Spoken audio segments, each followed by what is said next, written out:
You are. All right. Got it.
Shall I read between the lines? Morning, everyone. I'm calling to order the meeting of our Health and Human Services at 10 o'clock on August 27th. Following the agenda, I'd like to entertain Jim Nolan, the minutes, and Sam. Any discussion on the favor? Aye. Passes. Department requests and reports. Public health.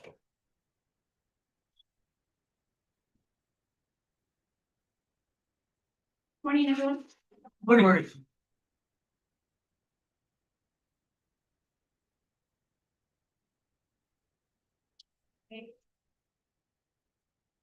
The first thing that I have on the agenda is to recognize a few of our grants. So we'd like to recognize the Child Passenger Safety Grant. And that's the amount of 11,500. So it'll be a resolution request to add that to our budget. We want to do these one at a time, or it is, Dana? Yes. Seconded? Jim, on any discussion? I have a question. Sure. What will the money be used for? The money is used to purchase car seats for school. Yep, and it also pays for our car seat technician to attend a training to be recertified.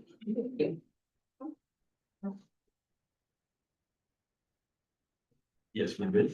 The next one. Did we vote? Sorry. Aye. All in favor? Aye. The next one is the early intervention administrative grant. And that's again to add that money to our 2025 budget. That grant starts October 1st. And the amount on that one is $41,171. And that again covers the some of the administrative expenses related to the early intervention program. By Dana, seconded by Jim. Any discussion? Questions? So how much of the administration, we get the ability to use 80% of it for administration, or That grant itself is all related to administrative Oh, expenses. okay. Yeah. Any further discussion? All in favor? Aye. Passes. And the next one is the Walmart Sparks grant. We did receive $1,000 to purchase emergency preparedness bags. So we are looking to add that to our 2025 budget into our disease control account. By Jim, Seconded by Sam. Do we have to replenish this every year, or do they give us a grant every year? That's something that we have to apply for. Okay. And usually the grant period will open up, on a quarterly basis, it opens. So if we have a need for a specific, project that we want to do, we'll try to get money through there. So for parents' bags, do they have perishables? We have to. No. Oh. Okay. No. Okay. Any further? All in favor? Aye. Passes. The next, I do have a couple more that came in after the budget for the agenda was submitted, that are resolution related, grant related. So is it okay if I just do those now, or would you rather have me do those under, program updates? I'd like to recognize you now. Do them now? Okay. So the next one that came in, after the agenda was submitted was our public health emergency preparedness grant. Again, that, the effective date on that was July 1st of 2025, and the amount on that is $26,050. So looking to recognize, that money in our 2025. Moved by Jim, seconded by Sam. Any questions, discussion? All in favor? Aye. This, And the last resolution request that I have is to move $5,000 in the WIC budget from the 0.1s to the 0.2s in order to purchase a new multifunction copier that their copier right now is about 15 years old. So we're looking to replace that, and it is 100% WIC grant funded. So just looking for a resolution to move that money, and we have been in consultation with IT and purchasing on that. moved by Jim, seconded by Scott. Any questions, discussion? All in favor? Aye. Passes. Thank you. The second, item on the agenda is a request to use the county logo. And that's for, each year we, put together bags around Halloween time and get those out to our community partners for the children within the community. And those are related to the lead program, lead poisoning prevention. So we'd like to spend up to $750 on incentive items, that would have the county logo on them. And again, that'd be 100% funded under the lead grant. Scott, seconded by Jim. Any questions? I have a question. I've noticed that the use of the county logo comes up periodically. Is the money that you're going to want to use already pre-funded, and it's just the request for the use of the logo? Correct. So might we adopt a different resolution that allows for the use of logo at her discretion? Yes, Yes. yeah, we do this every year. Yeah, Policy. We could look into changing that policy. so since we see it a lot, since we see it several times. Okay. But on this issue, any further? No. All in favor? Aye. Thank you. We'll just read it right along. Brian, right. Is that somewhere to go? No. Quietly. And under program updates, just wanted to update you on our Burgoyne move. Last month when I was here, the State Department of Health was coming on site to do their environmental survey. That went very well. We did have a couple minor findings that Buildings and Grounds is working on fixing. And then once those are fixed, we just have to send them, upload them pictures that the issues have been fixed, and then they'll be able to clear us to move. In talking with that, just a couple days ago, we're looking probably towards the third week in September to be able to move over there. With WIC, they were supposed to be moving this coming week. They had put out to their clients and the state that they were going to be closed on the 2nd, 3rd, and 4th of September. That has been pushed. So now they're going to be closed on the 15th, 16th, and 17th of September. So they'll notify their clients in the state.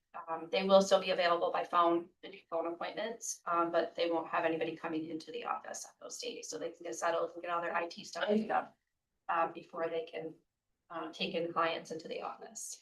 So just sort of awareness there. I would like to request that we have a Maria College intern.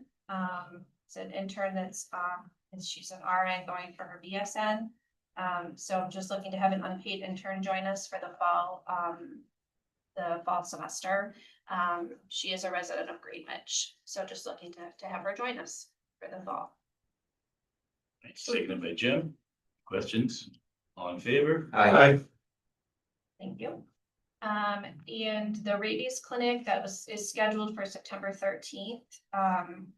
Based on discussions with, buildings and grounds, we do have to move that clinic. It was scheduled to be at the Fordian, Highway barn, which, as you know, is under construction.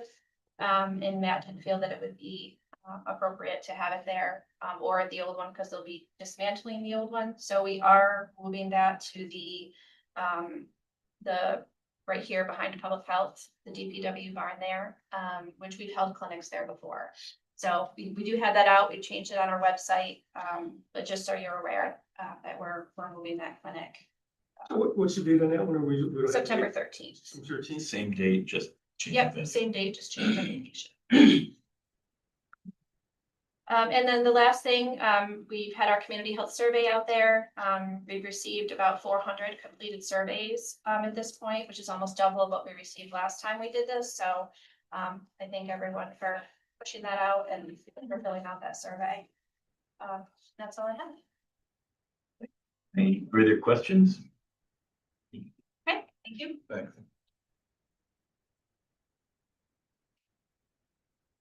Onward to mental health. You need it.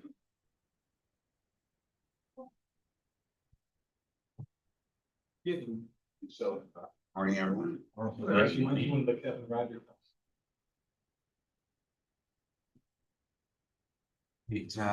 first item is a request to amend the 2025 Washington County budget.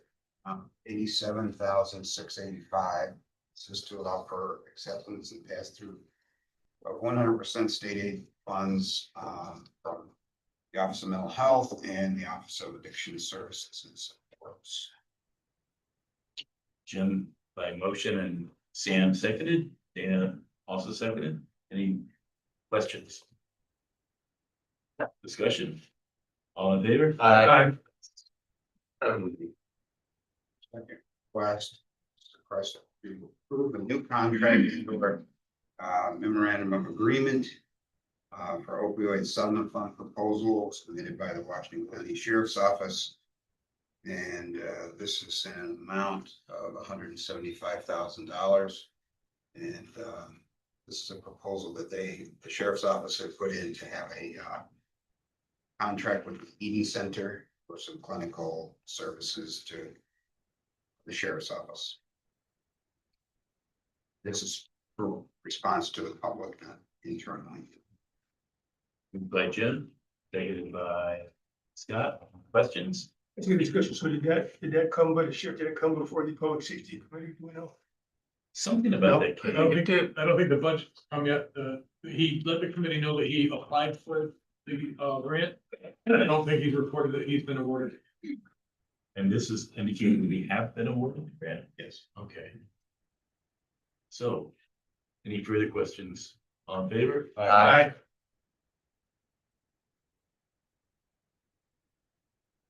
And then last item is informational item on the CPL 730 expenses. Mid-year report here. They showed our expenses through June, expenses incurred through June. You can see quarter 1 detail there. It's 262,401. Include both chargeback expenses that bills were received in New York State. And then we also have the exam expenses that come out of this line as well. And that's every court order requires 2 psychiatric examiners. We have both psychologists we work with. And so that's what that line is. Quarter 2 total 172,662. For mid-year total of 435,63. And we do have budgeted in this line for the year 350. So just shows you where we are. Also received a bill for July. The July bill totals 50,600. So we are running, well, Yeah, we're running. but these are central New York costs? Yes, primarily. There's also Mid Hudson is another facility that they use. Do you know, have a, just for information of what we project if we're 50 in July? Are we gonna have 5 more 50s? You think for another 250, so 300 on top of the 50? It's really variable, so it is kind of hard to predict. But I mean, that's probably the best predictor is to look at, kind of the average of how we've been running.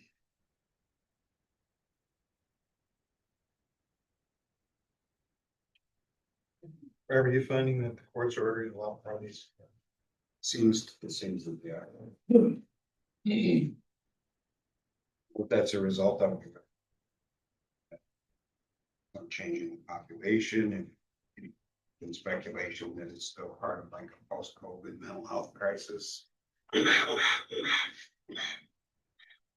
Really.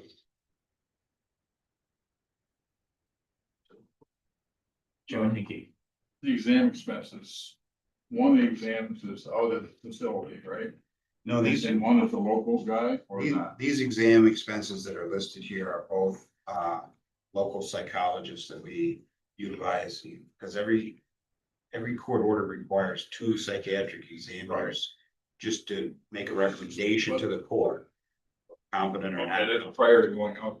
prior to going out, the court isn't who actually determines, the court makes the determination.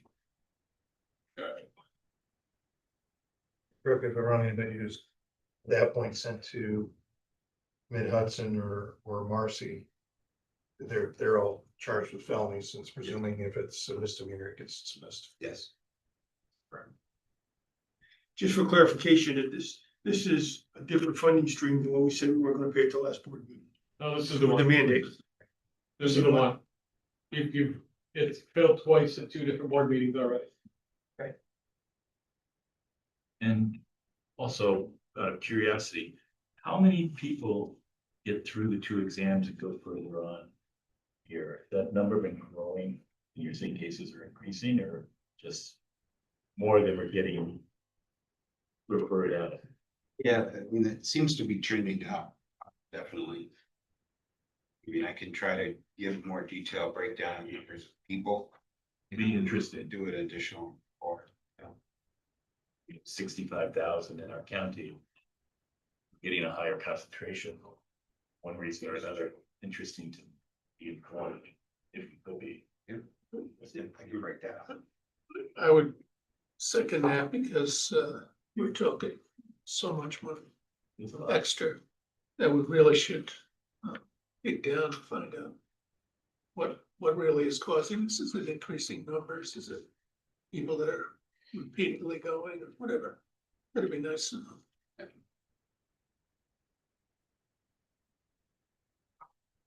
So I guess my question is why is it gonna be, are we just gonna pass it through if we know that at the end it's a mandated thing, we're probably going to say we are gonna pay anyways?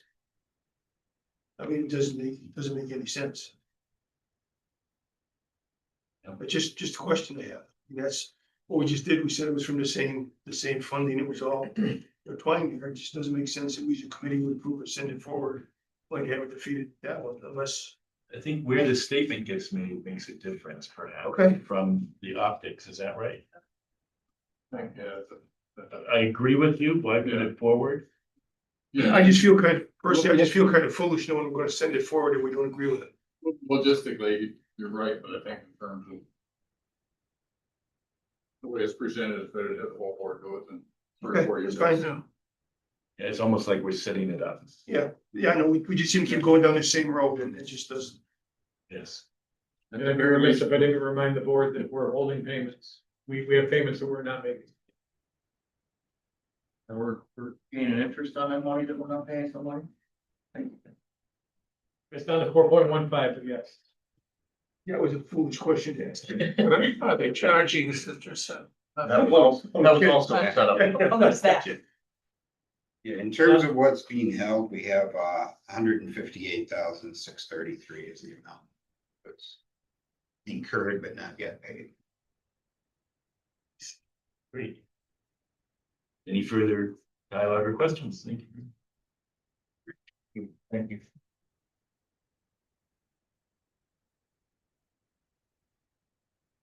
So, Now, back, did we vote on that?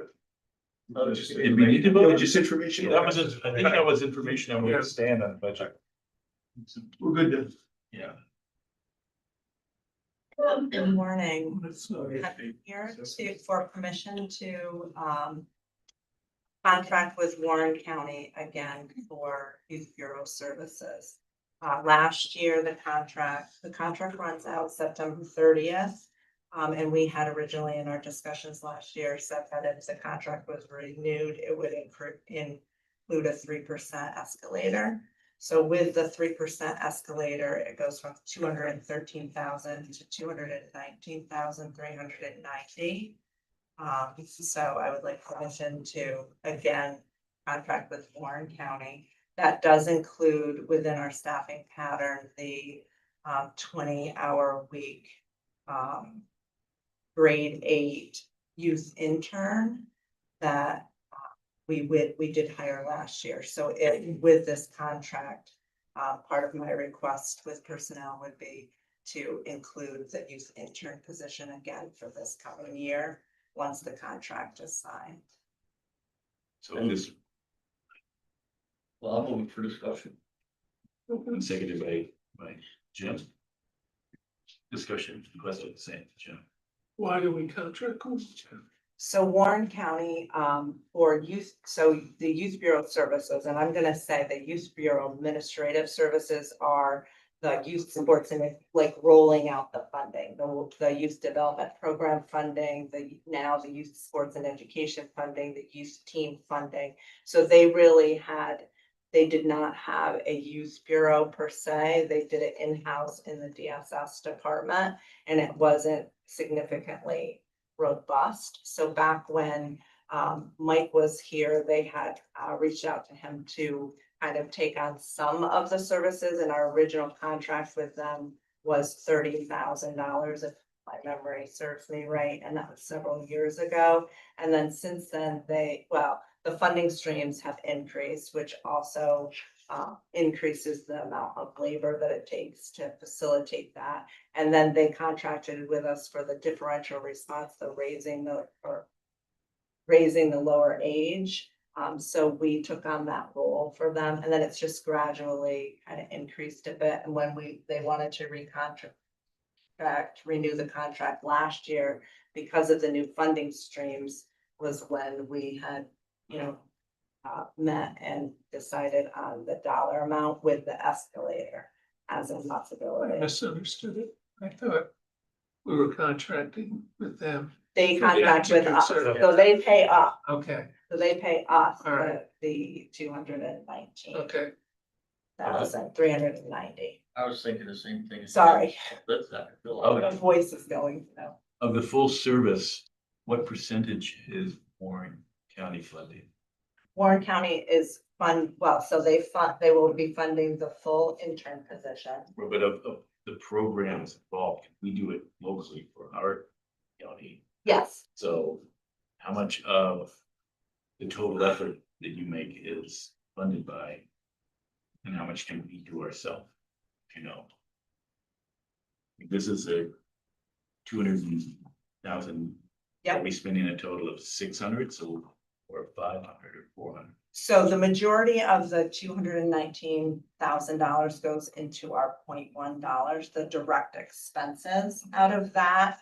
We pay for, the direct expense would be the $20,000 intern expense that we pay out of those dollars. However, knowing it's an intern position, we really don't expect to ever actually reach the $20,000 because, we expect a little bit of maybe start and stop and a new intern from time to time. So far, we've spent $7,308 on the salary for that intern position. So then the other expenses that are direct expenses, we pay for Warren County kids to take the lifeguard certification class. So that was a total of $222 for last year. That would come out of that contract as an expense. And then youth incentives, $212 that would come out. We also have an increasing carpool. We've not really done great on identifying how much mileage we go to Warren County to do that. So I don't have an exact amount of what that expense is. And of course, some office supplies, but we're, when we're printing something for a tabling event, we're printing, for Washington County too, and it's the same material, so we don't kind of break that out. And then program sports of $500. So those are kind of the direct expenses that go out the door. The rest just remains in-house to support our point ones in our budget. That makes sense. We need to move this to Finance, finance, I think. And just go straight to the board if you want to. Have the board raise it. Okay, straight to the board. We're the motion. The motion Sorry, yeah. we've got already been approved. All in favor? Aye. Thank you. Charlie, is that one that he signs or I sign? I believe You sign. You sign it. I've got a copy of last All year. right, I just got to so the minutes should probably reflect that. authorize the chairman to sign. Right. Hello, Tammy. Hello.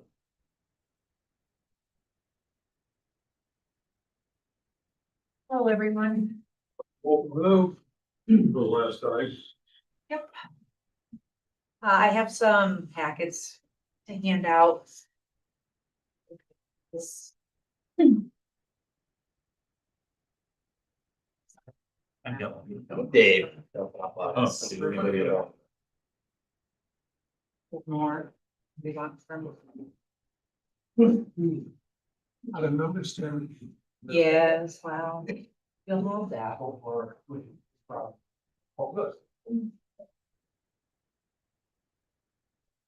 Okay, so, the budget comparison, this is one of the things, an effort to keep the numbers in front of everyone, so you're seeing how things are trending. When we brought this last time, there was questions sort of more or less related to what is behind it. So behind it now, you'll find the full listing of the appropriations and the revenues that all are condensed into that one front report. Items on here that I would like to draw your attention to, really immediately under programs is the daycare line. And so we have talked before about the fact that the amount that we put in that appropriation is merely a guess as to how much of an allocation we're going to receive from the state, and those allocations are not aligned with our calendar year. So we're always trying to piece together what we have had, what might be left over, what should be coming in. So it is not an exact number, but we are keeping track of what the exact number is that we have for value from the state to be able to claim. Regardless, we're keeping very close track of it, but in reality, we have less than $879,000, which is why we have the wait list in place. That's the revenue line. Is that It right? is- Every it day, is. 6055 is That's our money no, coming in. I understand it's very confusing in that way because what we spend, this is our appropriation line, but what we spend there is to line up with what we receive. Yeah, so it is 100% funded. Okay. I have a resolution to talk about in a little while. Transfer funds between family assistance and foster care, the third and fourth line in the program area.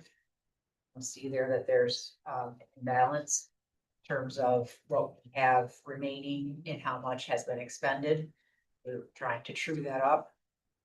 That related to a youth that is in care. We talked about this youth in the past a number of times. At a period of time, we thought we weren't getting any reimbursement for the cost.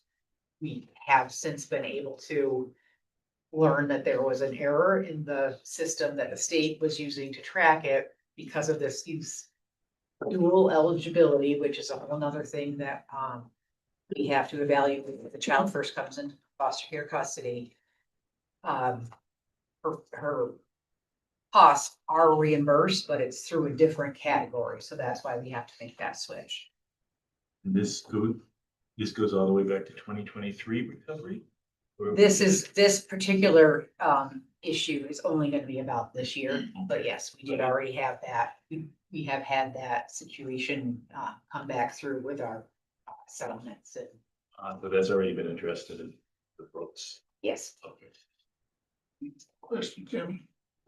So this is through 8/25, so that's almost 8 months. And I'm looking at the percentage expended. Mhm. And it looks like will be lower than budgeted if it's uniform, or does it come in heavy at the end of the year? That's a really good question. Some things do come in a little bit heavier at the end of the year. The biggest problem for us is, our big costs. So always our homeless and our foster care. So as long as we are getting the bills from those vendors and processing them through, we have a good idea. It is generally whenever we get caught at the end of the year, we don't see it coming or we don't have enough money, it's because those bills have been backed up. We have been putting measures into place all the time, try to make that be a more rapid process. We are on the cusp of another effort where at this point, we're going to complete the bills ourselves and have them signed so that we can get them in and get them claimed in time. Because the revenue, what you are able to see on here, there's down bottom third of the page or quarter of the page where it says the actual revenue reflects the claims for expenses that have been paid. And that's just through a half a year. But in reality, we would not have had all of our motel or foster care bills in yet for that year either. So it's still that give and take. So it's not as rosy as it looks. It isn't as rosy, but it's also not as gloomy as it would have looked in the past. And do I understand it correctly, just like we mentioned on daycare, and I think Jim understands it too, yes, we're only at 53%, but that's really a result of how much we've been given. Yeah. Because you can't extrapolate that that's a surplus for us. So some of these are true costs, some of these are only the costs that we've been reimbursed for. Yes, and with the daycare, to some degree, it's a pretend number. Right. But it's also. I wish would they have been- would pretend people. Yeah, it would have been figured in at 100%, so it's neutral there too, Okay, okay? thank you for clarifying that. Yep. The other thing, back to the programs, the state training line at A6129. This is something that you may want to look at differently as you move forward in preparing budgets. We have, in my time, in my history, there was a period of time where we would build money into that as we built our budget. Then we would end up with the money left on the table because the bills didn't come in or there just weren't any bills. And that is 100% money, 100% local money. So we were taxing people unnecessarily. Because there was such a gap with us having kids that were going to be going into those higher level placements, we opted as a county to have the practice of not putting anything in there. And then when the bill came, we would know it had to come out of general fund. We have more kids going there now. And so that we've already talked about that in the past where we've received the bill and sometimes they're reflected in state training and sometimes it comes through, there's some rate of the age, there's some that the state pays for. It really depends on what kind of a legal status the youth has, whatever their charges have been, how old they are, a whole, host of things. So right now, we're not holding any bills, but we are aware that in the beginning of January, we will receive a bill for kids that have been in. I think at this point, we'll be billed for stays in 24. We are trying to come up with a way to project that for the purpose of, you may want to build it into the budget. You've got a chart now where we have all of the kids and where they are, so that we can have a much more reality-based conversation about it as you build a 26 budget. So right now, there's nothing there. We don't have any bills for there, but there's gonna be, and someone will need to come with a resolution before the end of the year to estimate what should go in there to be able to pay that, so that we're not looking at that 24 expense once we're in 26. And again, that's state training, right? You're talking. It's called state training. It's That's why I'm not state, confused. it's not state training, but Okay. that is what they call We it. use it like a contingency. Seems- We have been pulling from contingency to fill it, yes. So what specifically are they doing? The kids, Yes. What are we paying for them to be done for them? these are the kids that Dan says need to be placed. Dan's fault. These are the kids that after 2 runs of probation, I run out of options. So they're the kids that we develop the array of services for, that we have in our consolidated services plan and in our STSJP and our Raise the Age plan. They are the services that are provided through the Youth Bureau. We are not able to, with these kids, mandate that they participate in those services at the start of their time in court. And this is all legal stuff that's way better coming from him than it is from me.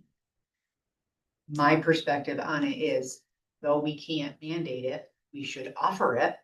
And if they participate in it, they might be rehabilitative enough services that can help them then integrate better into the community, rather than not having any of those services and or being held on electronic monitoring for a long period of time without the added benefit of programs that are available. So if we as a county had the value for making those referrals, we might be able to reduce the number of kids that go to these placements. Might. And how do we make that happen? Who's that? It's the process while they're going through their, We have tried to improve the collaboration between the department, alternative sentencing, and probation, because probation, when the kid first comes through, in most cases, it's an adjustment process. It's gotten better. It's still not quite where we'd like it to be, but it's improved. The issue becomes in part statutorily, once a kid goes into court, he goes on probation, the maximum I can put a kid on probation for is 2 years. And I usually do 1, and if things don't go well, we try to extend them. But as I said, we have some kids that unfortunately back me into a corner. We had one kid we just placed a couple weeks ago that I think he'd already been put out to the max on probation, and he still managed to commit several felony charges within a span of 4 days.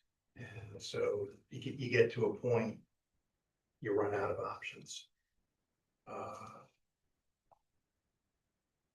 But we're trying a few different things, and hopefully we'll see the fruits of it soon. I try my best not to place a kid if I don't have to. About how many are we handling? On the JD end, Yeah, I mean, it must spiking up and down, or the cost is the continuation of them, right? part of the problem, we sometimes you get a gang assault, that's 3-4 kids right off the bat. Any petition that gets filed, has to go through my office. A violation of probation gets filed and find out about it afterwards. But I also know probation on occasion, I still file some cases to make sure they keep their overseers happy as well. Do we have 30 or 150? We don't have that many cases pending, but we probably at this point have. And one hopefully will be coming out in approximately 30 minutes. Okay. I think we have right now, let me see if I can think off the top of my head. 4 or 5 in replacement. And they don't all come out of that state training line. Again, it's back to whatever their. Whatever the actual status, legal status is for them to, like, for instance, the one that he should have been. Once that kid is out, it's gonna dramatically decrease the expenses that we're showing in the foster care line. Because he is in a very expensive placement with added services.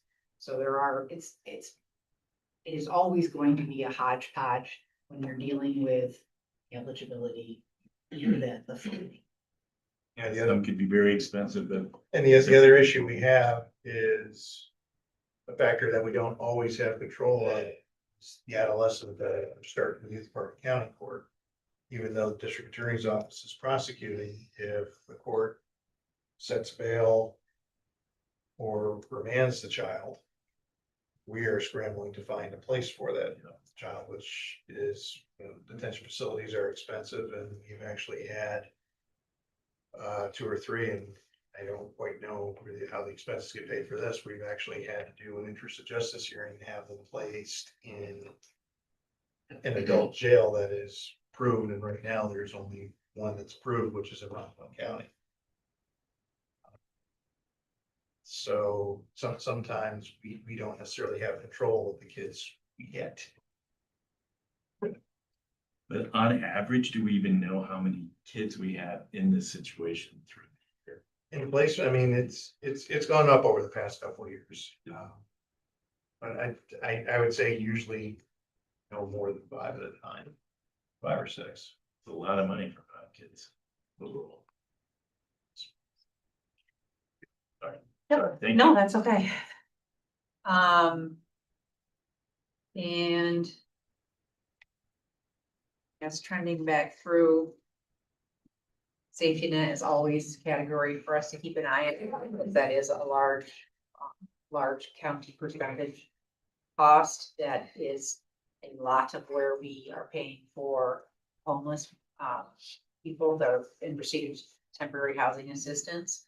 Because that number of people that are receiving temporary housing assistance is trending down. Our cost in that percentage spent could also be trending down. And I'm not sure what other topic here you would like to pull from this. As I said, I do have a resolution.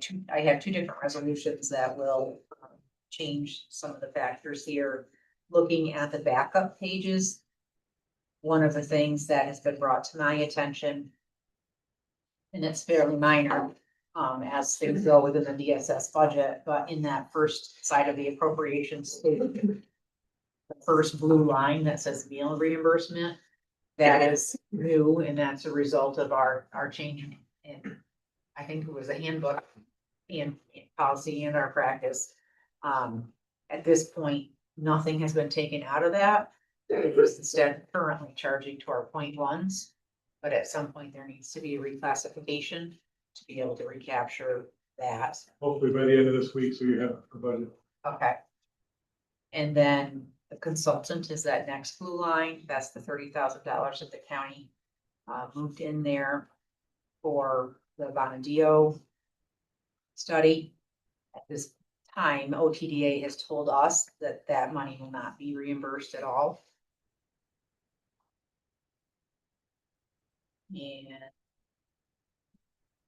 the other thing that Becky, my accounting supervisor, brought to my attention, right down towards the bottom above the blue chargebacks, she is worried by how much you're showing at this point that has come in and what we have left there.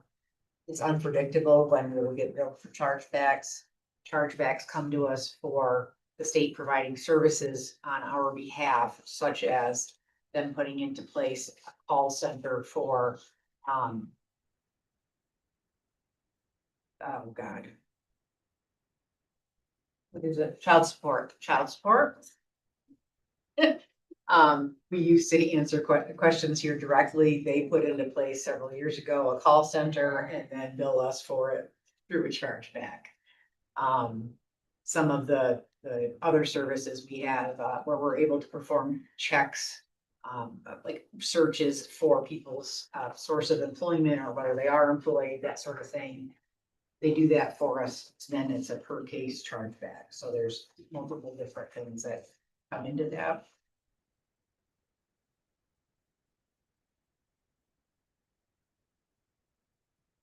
You have a question? No, so at this point, Maybe my 10,000-foot concern looking at this page, and you know I like this, that cost makes sense to me. The actual 2024, you came in at a little over 66% reimbursement rate. Right now, you're trending at 62.7, and I saw the July claim and it's about $1 million, so that's not gonna take up much higher than it is. We budgeted a net cost of 76. If we stay true to 2024's net cost of 66, we potentially stand to lose another $2.3 million. And my quick drive-by shooting great brain, right? I mean. Yeah. Okay. So I'm trying to prepare myself for what's the brain that's coming. and so what I would say about that is that's the distinction between the expenses that we have claimed for Yes. versus the expenses that we have had. So there's a couple of months gap there that hopefully would bring that number up, that percentage up. So this is through June. July's been posted. I saw that. before But I we came haven't in. claimed for it. And we also have had some other bills that came in that we have not claimed. Liza, I almost saw 2 this months, morning. but almost 2 months. We haven't claimed for it, and the July bill that went through yesterday is also not in this chart. Oh, I'm talking your July claim. Yes, you're seeing it in New World, that's not reflected on here. Correct. But that $1 million won't take that 62 up drastically. I saw the numbers this morning. I know it's $1 million. So I'm just saying if It's we gonna run be a it, matter of what all of those costs are and what their reimbursement. yeah, I'm just trying to wrap my head around what's coming. Potentially, it's another 2 to 3 million, another 2 to 2.3 million may be coming at us this year. I don't believe that that's going to happen. Okay, I love that answer. Yeah. I know that I have 2.5 days left here, but I've tried to get my hands wrapped around everything that I possibly can to leave you guys with all of the information that you need. And This is helpful. we're being as tight as we can on this and improving practices as we move along. But you also can't control who comes through your door, and I get that, right? Yes, So I'm just trying to prepare for what might be. yes.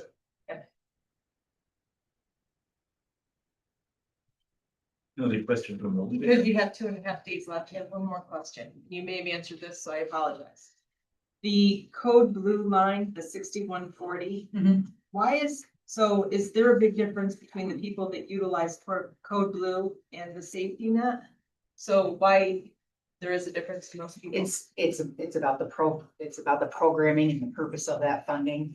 When Code Blue first came into effect, it was through an executive order from the governor. Since then, it has become its own separate funding stream, animal. Such. We started out where we would build a budget and then they would tell us whether or not they were going to give us that allocation. It has now gone to a percentage-based allocation from them.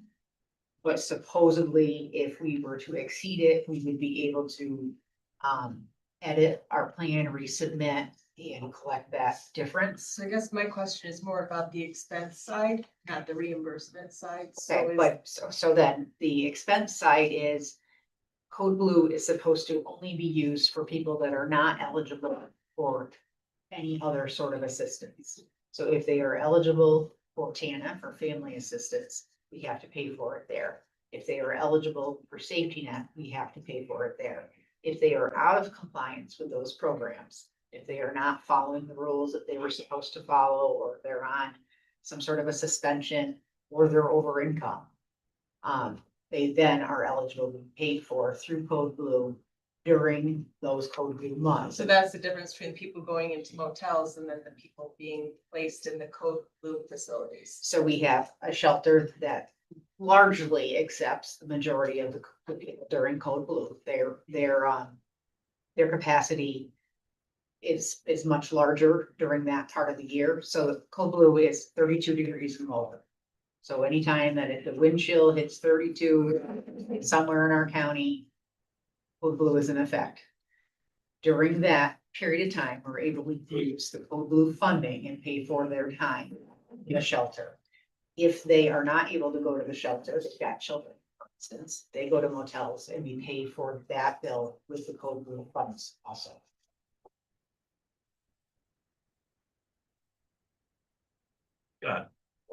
Well, that 2 million plus number that you just threw out there, is that over budget? Yes. Sir. That's fund balance going away.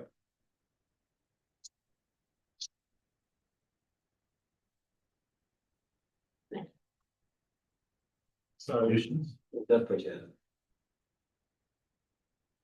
five, Wow. You'll feel good about that one. negative. Let's keep moving on things we have control of right now. Yes, so the resolution requests. The first one is to move $1 million from family assistance, or I'm sorry, from foster care into family assistance. And that is the child that I mentioned that's dually eligible, placed in a facility that is a high cost. So that's why that is the amount of money we're talking about, but, it's just a matter of when we built the budget, we thought that the cost for that child was coming through a different category, and so they're able to make this adjustment now. Do you have it as your first out? You don't have any of these resolutions? It's on the back of the. Oh, it's on. I It see should be it right right here. there. Right here. Oh, it's, I read it right. So, Okay. got it. So, moved by Scott. Well, I'll move it for discussion. And seconded by Jim. We're talking about $1 million for one kid. It's not entirely the case, but we'd like to move $1 million because of the way, when we look at that. When you look at those lines on that cost comparison chart. Where we had the family assistance on that first page, the family assistance in foster care. The third and fourth lines underneath programs.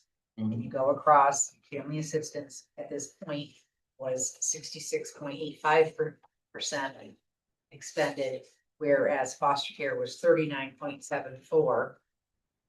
We need to move that money So to, it's more of a balance out yes, the spending. yes, So, yes. one kid, okay, thank you. But also, it is that, it's not It is a $1 million very- more expensive, but it's over $500,000. That one kid is, yes, very expensive So it's and is improving, and we hope we'll be able to step down to a lower level of care at some point. Yeah. And it's not one that Dan asked to have placed. It's remarkable. I know. And it's not something we have the facilities and capacity in our location, and we have to follow the chain to where they just build what they can build. That's where in the past I've talked about the changes that have come through federal legislation and how that has impacted the array of foster care and the availability of placements across the state. It has dramatically reduced the number of voluntary agencies that are available and still willing to be in this business.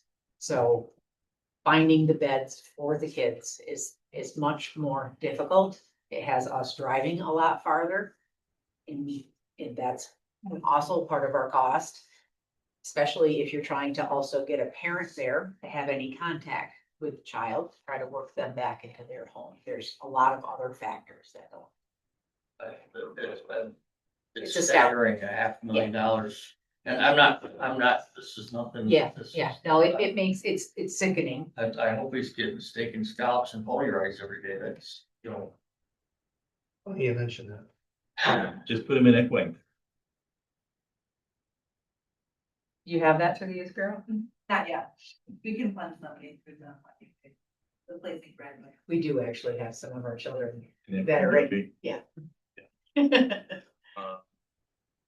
So it's been, any further questions or discussion? All in favor? Aye. Hopefully this one will be as heart wrenching. It really is a matter of grant funding that had been received. We received 2 different streams and through one notification. So we bunched those 2 up. And this is a matter of just straightening it back out and making sure that we can, stay within the appropriations and claiming as we are supposed to. So it's a matter of recognizing revenue and the same amount into the appropriation. This is money that already gets that. Moved by Sam, seconded by Dana, and there's not an amount. It is just open-ended. This is 3,300. Yep. Any questions, discussion? All in favor? Aye. Passes. Right, thank you. And I had not intended for this to be a topic. I had provided this information out to everyone. I have it here again. You had asked if I was planning on being present to talk about it. So here I am. We are very pleased. It's been a major effort pulling from all angles. Really coming up with some unique plans and our certainly our work between our workers and the landlords around and trying to put ourselves in the best possible standing with landlords. And when we are aware that one of our clients is moving out of one place, we ask them, hey, we got another one that we should put in there and remove them, from the motels. So there has been more movement. This is still that whole trickle down from what originally started with COVID and nobody being evicted to then everybody was evicted and people stopped renting. That drove our numbers up for homelessness. Costs for rentals have dramatically increased with that period of time. And so this is about still working through that whole process of trying to find housing for people. And so it's very nice to see the numbers reducing, and I was just looking and I don't have it handy. I should have done more work. You recall what they were in February and March? Because you provided them also for us. So this is this point in time count. So this Right. is a direct comparison for the first of each of those months. I did not have that for those months. I would have had for you what we spent on them. We backed could- into it through number of people served, though. You did have a number We served. were able to get to something. Yeah. Yes, this was that more specific. Yeah. How do we really measure it? How do we really know, who they are by, But this is down almost 40% at least, yes. 50% maybe from the high. And some of it is strictly diversionary and people knowing that at this time of year, they can live in somebody's camper. In all truth. So that is a part of it also. Hopefully, they have come up with other plans on their own and they will come back to us. Some of it is we've actually been able to successfully get people into permanent housing. I anticipate that this is something that you should continue to see. So, any further? I don't really know which committee to bring it up. We listened to the lawyers in public safety talk about how we're sending so many cases to with the caseload numbers, so we're paying more to have appointed. Outside Outside counsel, word I want. So we have increased costs there. And we listened to mental health say that more and more cases are being sent for testing and requires 2 tests, and those kind of costs are going up. Sue has mentioned before about things being delayed and put back. And then you guys are both dealing with the court. Do we have any control of the court? Because in all of the committee meetings in different departments, we're hearing about additional costs due to the fact that they're delaying and they're postponing. So especially inside counsel, that's costing us a lot of money. Is there any way we can get control of the courts? Do they have their own? We don't think you're gonna get control of the But courts, no, but I think there could Trump's trying to certainly, do that. But you see what I'm there saying? could certainly be outreach for them to understand, the local judges to understand what is it that when they order certain things actually happens. Maybe some understanding of what the people look like what are their issues and why are they going away for those kinds of things? Same reason, same thing around who are the people that we're placing? What are their needs? What is it that's lacking in our community? That could be some education stuff, but I think meeting with the judges, you can't talk with them about specific cases. We have had some improvements in the past. There's actually been a court improvement project that has been in place. We, with specific topics in the past, we've been able to make some headway, streamline some things. I'm gonna talk about adoptions. We used to have children that just lingered in foster care forever, and it was a matter of getting the paperwork through the courts. That got better. But there are a lot of other things, I think. Were the judges to know more about the services that are available, perhaps? That's, I guess, questions for you two from your perspective of what you see. That's some of it. Part of the problem is, quite frankly, on occasion, the law is hamstrung. They're, we, on a lot of cases, we look obviously to see if a parent can't handle a child rather than going into foster care, finding a relative files a custody petition. And the law now says that if that is the situation, I can only dispose of a case in basically 1 of 2 manners. And if the respondent decides to contest the custody petition, that thing may get dragged out 3 or 4 times. I'm like, I've got my portion done. I just have to wait for you to decide this. Which, that kicks up the costs on occasion. There are other factors, and I would say generally speaking, in my experience, I think for the most part, Judge McElhaney does a pretty good job managing the calendar. Prior judges would try to avoid trials at all costs and adjourn things and adjourn things and adjourn things. I can tell you that there were times that I had matters scheduled for trial. I spent more time settling it than I would trying it.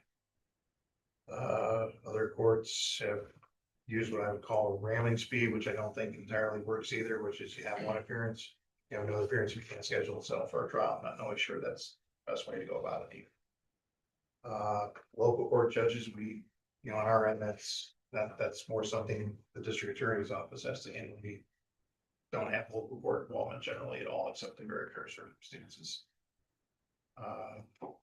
So we can certainly try. I think courts are open to some degree, but sometimes it depends on the circumstances. Anyway, does anybody know the way that they're tracking our court-appointed attorneys or our outside attorneys to see if any of the delays are to these people that we're passing on? Because obviously, if it was an in-house lawyer, our directors would be making sure the in-house lawyers were working along and having their stuff done in a timely fashion, I would hope. But are these ones that we're hiring on the outside, is there any way we can track to see if maybe, Bobby Smith, all of his cases are delayed because he's never prepared, and that's costing us a lot of money? I don't know, I'm just like, as we sit through these meetings and you listen constantly, or delayed, and it seems like that's also another place where it's coming out, where it's costing us money to see if there was any control. Otherwise, we're talking about budget all the time. I didn't know if there was a way we could track any of that. Food for thought. Thank you. Are Dana, you concerned with an incentive that they intentionally drag it out to have their fees? Really hadn't really thought, the nasty way of it, but you I would. always have, you take that for me, I'll take the way of maybe all of them, maybe we need to review them. Because if they were in-house, I would think that their supervisor would be making sure they're working in a timely fashion, but if we're hiring outside, how do we know Yeah, they the are? other- Could that happen, Dan? If it's in-house though, you already know what the cost is gonna be.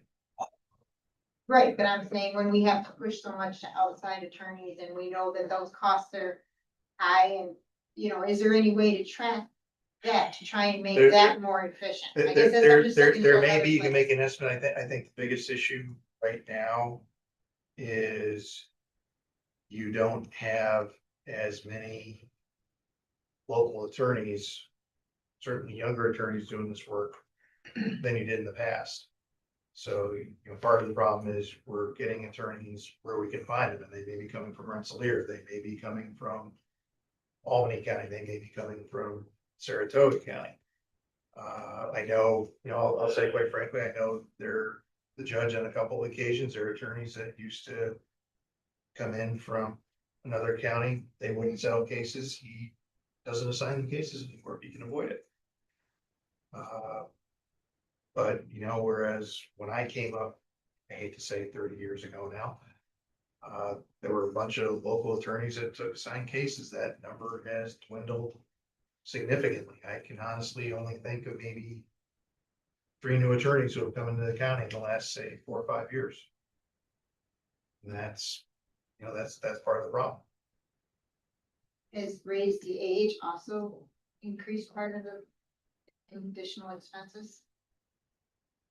Depending on the case, sometimes, as I said, if you get the kid that's remanded, yeah, it's gonna be a more expensive case. But if they are raised the age, you're able to 100%. amend our plan, and then the money And then, does come through. Yes, it is still, if somebody's paying for it, but it is not a local cost at that time. just looking for other places to save on. Of course. So going back to what you said about somebody looking at assigned counsel cases, making sure they're not dragging them out. We have a director of assigned counsel. Which came up with the wrong one. It's outside counsel. I was struggling for the word. Wednesday morning. If it was outside counsel, I would. But to Mr. Hahn's point, though, we have an assigned counsel office that is reviewing those bills in theory. But again, I think the sheer volume, I don't know how thoroughly. I can't speak to how thoroughly he's able to go through them, him and his staff, Yeah, because the volume is just, right, and I they're mean, all audit very committee, busy. audit committee sees the volume that's coming. But then we do have an internal office that should be reviewing those bills. That's how. Yeah, I'm not finding fault with any of them, it's just. But I mean, that's seems where, like there's to places to where. partially answer your question, though, you could have a conversation with them about your expectation that there should be a more stringent review on the usage of time billing the county, To the update report to public safety. public safety. Yesterday. Yeah. But it's just. Everybody's looking for places to save money and you continually hear it. And I think I would For start, the appeals I process, think I would start there. for the foster care and the homeless, the appeals process, just delay. Let's pin this question for public safety. I think that, Let's go. Well, I don't know where that would go. then we'll find For the, Yesterday, I suggested a cost analysis and that's part of it. I think we really need to look at bumping up lawyers' salaries in-house to avoid paying, what is it now, $158 an hour outside Plus one. and Plus my, plus my. are we playing time where they travel too? Oh, yeah, I mean, if you, So they're getting mileage while they're in their car, plus it per hour. yeah, basically, you're charged, I presume they're charging the minute they leave the office until the minute they get back. They are. So Place to look. might we have this discussion at another time, so we have a little more. Public If safety, you had a bunch of people. public safety. Gonna move the question, public safety. Any more questions for Tammy? Dana's report. I'm all All set. right. Thank you. Thank you. Thank you. On other business, Gina has asked to make a presentation. There are some information for us. Thank you, Gina. Sure you want us to hear it, though? All good stuff. You're talking about free lunch, right? Oh, not necessarily. Just this. What? So although departments are asked typically to come forward with actionable items, I don't have an actionable item at this time. But based on a lot of feedback that I'm getting from staff, appears that supervisors are having questions about services that we offer. So I thought it would be a good opportunity to bring forward again, our information flyer.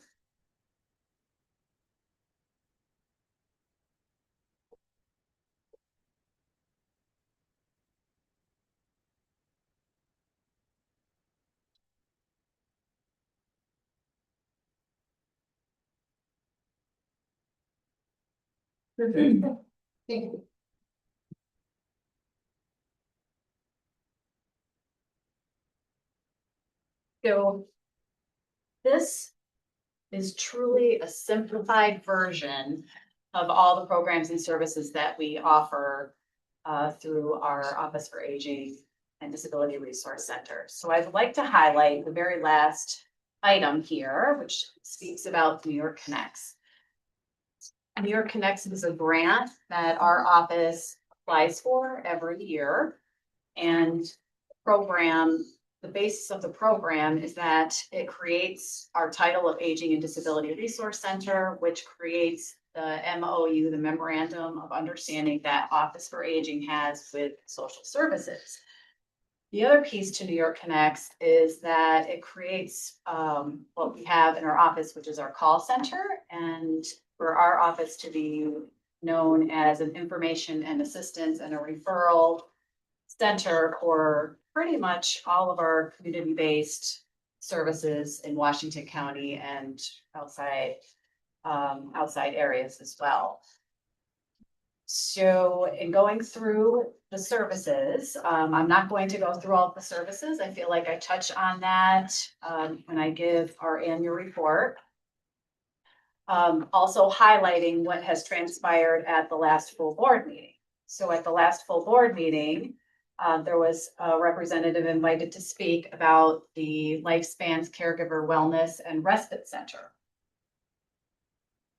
To touch on that, this program has been around for a very long time. It's been held by different agencies. Previous to Lifespan holding this DOH grant, the SUNY Plattsburgh Caregiver Initiative program that's located in Queensbury that serves our area did hold this grant. So you'll see on the bottom that it has the Office for Aging logo. So we have had knowledge of this and have been supporting this program for a very long time. It's not something new, and it is certainly a program, as you see the third bullet down, caregiver support services. This is one of the tools in our toolbox per se. So we provide a wide array of caregiver support services, and this is just one of a few programs that we offer to individuals who come to our office in need of support. So I wanted to just clarify some information on that program, but also just to really share with people that this flyer is, again, something that you can make copies of. If you want copies, you can come to our office. This is definitely a simplified tool for all of you to share with people who aren't fully aware of our programs. But also just to really point you in the direction of the annual report that I present every year. The way that I do the annual report is really set up to be a resource for you and for the community. So in the annual report, you'll see there are descriptions of all of our programs. That again is a very simplified description of programs. And again, it's another tool for everyone to go back to, as well as our website. The website also shares all of this information as well. Got it. So again, I just wanted to just highlight those, God bless you, those certain pieces and see if there are any questions. Can this be provided as a PDF attachment rather than paper, so that we can have it electronically? Absolutely. Okay. And I believe I've already done that. I sent it forward this morning, asking, requesting to Perfect. share it. And so at the last boss meeting, Colleen came up and introduced herself to a few of us, and did I short circuit your process by directly inviting her to the meeting? And so the part was fine. So we Is that what's appreciate the going on? collaboration. So the one thing that our office leads in New York Connects is what we call long-term care council, and agencies like Lifespan are part of that. And so we always share with people because we are the referral source. So we do all the hand holding for people who present to our office and are looking for programs and services because we are aware of everything. That's New York Connects. We have to be aware of everything that's pretty much offered in the community. So we try our best to be aware of everything. And with our long-term care council, we speak highly of collaboration to not confuse people. So people Okay. get, the community can get really confused, I don't know where to go. And so we always tell people, come to us because we can point you or help you in navigating the process. So is this your point? We're saying yes? Yes. Yeah. Well, it's- And Colleen came up to me and we were talking and we were having a meeting that's happening right now or in about an hour at town hall. And I invited her directly to go and I did not mean to. For There's sure. no offense, and most certainly, again, it's all about collaboration. I think we always try to work with people. It works out well that Colleen, I don't know how long she's been in this position to understand the whole dynamics of how About a everything, year. I mean, how we collaborate with everyone so closely. And so my question back is that if we're going to highlight that event at in Dresden, which we're super excited about. If we're gonna highlight caregiver services and have Colleen speak, then my suggestion is, can we invite SUNY Plattsburgh Caregiver Initiative? Or we can also invite, our office is going to touch on caregiver services, but we do have an information specialist in our office that knows about caregiver services. So it's really about providing, well-rounded information to the public. Our overall goals. I am sorry.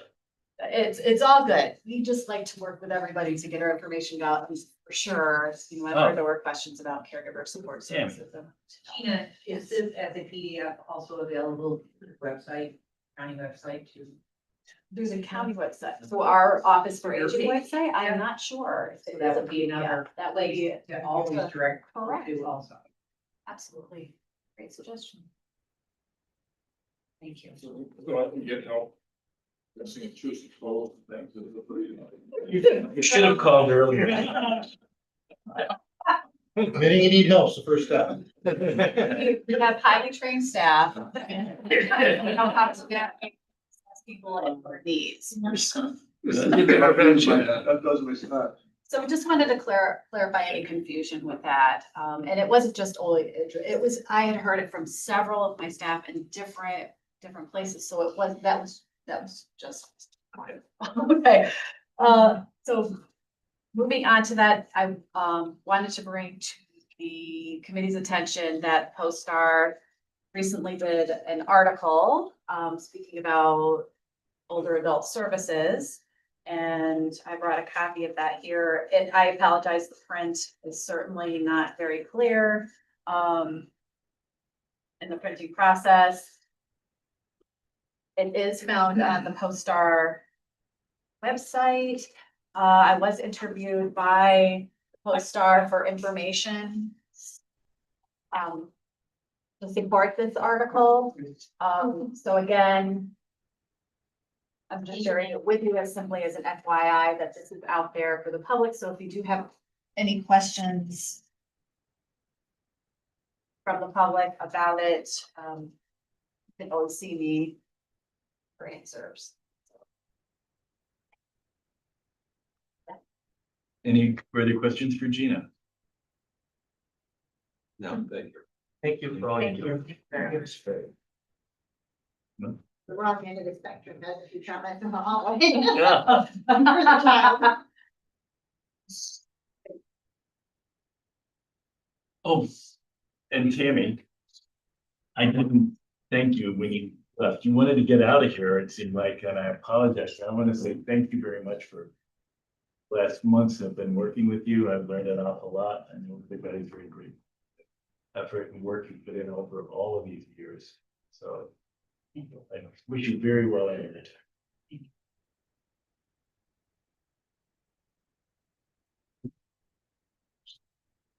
Amy, I hope you're not disappointed with retirement. How can you be? And She's all set. so I recommend it to everyone, so. Yeah, you can become a father. everybody knows, right? Dana was the news. So, if you must, so also Janine is going to be our interim director. That you were here yesterday, and we also thank you for helping us during this transition.